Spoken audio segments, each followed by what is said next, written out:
Καλησπέρα φίλοι και φίλες. Είμαι στο κέντρο, στην περιοχή Χάνθ, πίσω από την Εθνική Άμυνα, σε εκείνο το σημείο, και είμαι εδώ στον τρίτο όροφο μιας πολυκατοικίας του 1962 και έχω ένα διαμέρισμα το οποίο είναι 76 τετραγωνικά μέτρα.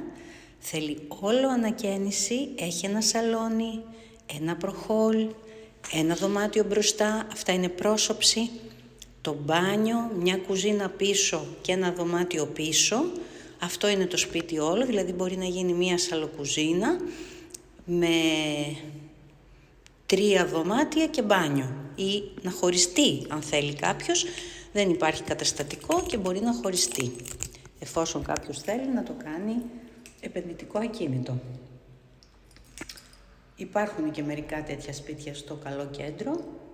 Αυτό θα σας δείξω τώρα. Είναι βέβαια σε κατάσταση που θέλει ανακαίνιση όλο ή να χωριστεί και να γίνει, όπως σας είπα, 2 επενδυτικά.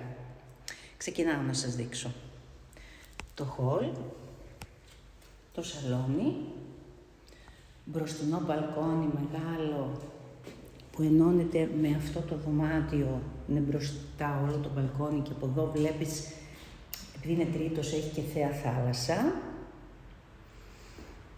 Το μπάνιο, δεν ηλεκτροδοτείται, το πατάρι και δεν έχω ιδιαίτερο φως. Τώρα εδώ έχουμε παράθυρο από το φωταγωγό, μπανιέρα, ο νηπτήρας, είναι ένα μπάνιο κανονικό, το οποίο μπορεί να γίνει ή να μείνει το πατάρι γιατί είναι ψηλοτάβανο ή να γίνει ολόκληρο ανακαίνιση ή να χωριστεί όπως είπαμε.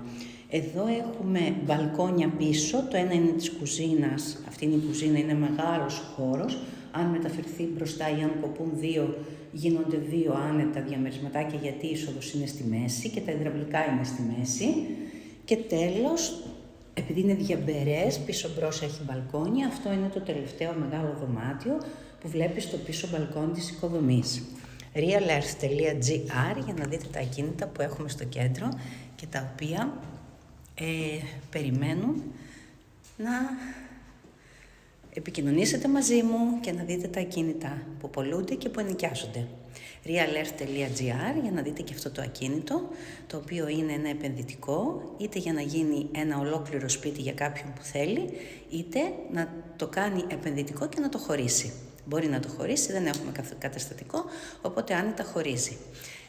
Realearth.gr για να δείτε το ακίνητο αυτό, το οποίο είναι σε πολύ μικρή απόσταση από την παραλία, αλλά και πολύ μικρή απόσταση από το μετρό και από τα πανεπιστήμια.